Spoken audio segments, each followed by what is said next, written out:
जय श्रीराम, जय हनुमान। आज आपण आलो आहोत नाशिक जिल्ह्याची प्रति पंढरपूर व संतांची भूमी असलेल्या गावात म्हणजेच श्री क्षेत्र खेडलेजुंगे येथे। या गावाला फार मोठी संत परंपरा लाभलेली आहे। सोबतच दक्षिण गंगा म्हणजेच गोदावरी नदी याच गावातून वाहते।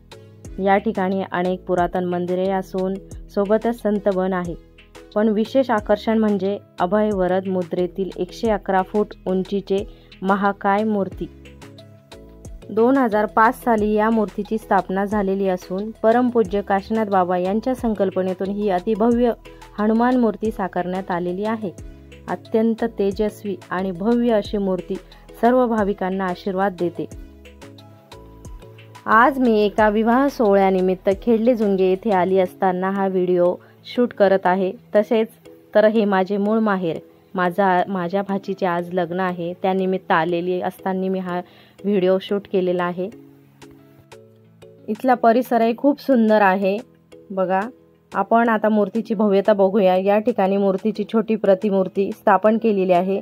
तेथे आपण आता नतमस्तक होऊया, तिथलं दर्शन घेऊया मूर्तीचं। इथे साईडला दिवाबत्ती करण्यासाठी व्यवस्था केलेली आहे।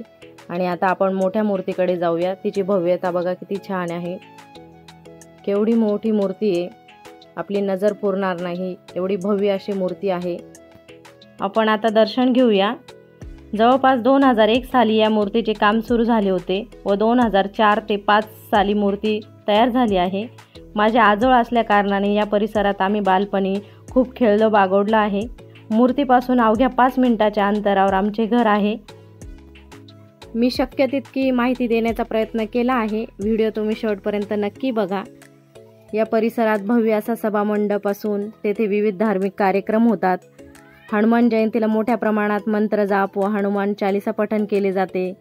तर आपण सुद्धा येथे नक्की येऊन संतबनाची सफर करावी व महाकाय अशा बजरंग बलीचे दर्शन घ्यावे। लवकरच मी पावसाळ्यात तुम्हाला सर्वांना गोदावरी नदी व परिसरातील निसर्गरम्य वातावरण दाखवणार आहे।